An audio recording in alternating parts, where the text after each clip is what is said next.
Poor बाहाघर हेब बोली अति खुशी रे होइथिला सबु आयोजन।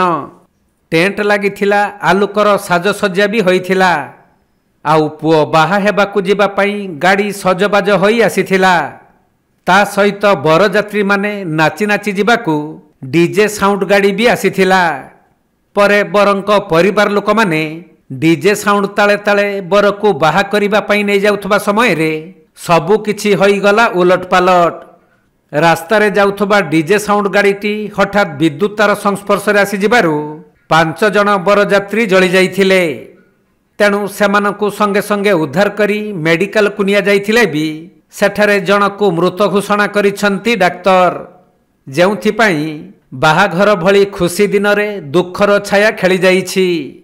एपरी अभावनीय घटना घटिछि ढेंकानाल जिल्ला तोमुसिंगा थाना कदलीपाल गाँव रे। तार रे पड़िनी शॉर्ट होइनी डीजे रे पड़जंदी गुरुतर होई कोन बाटा आगे चंडिया साई गुडिया आळु आइथिला कदलीपाल आदिवासी से। अच्छा डीजे गाड़ी रे नागिनी शॉर्ट होइनी पिला पड़िजन पुओ आगे मेडिकल नै दिले ओळायणी रे नु आवधर नेबे ढेंकानाल।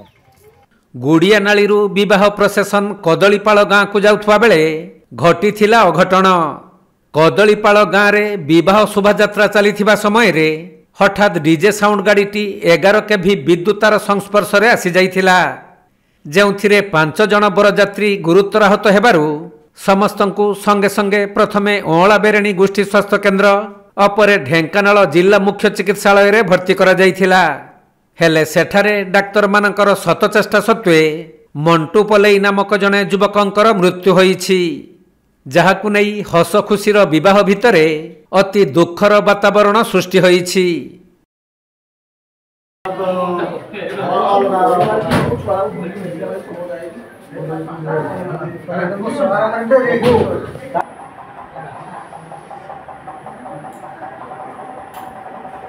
के सुस्त होछन ना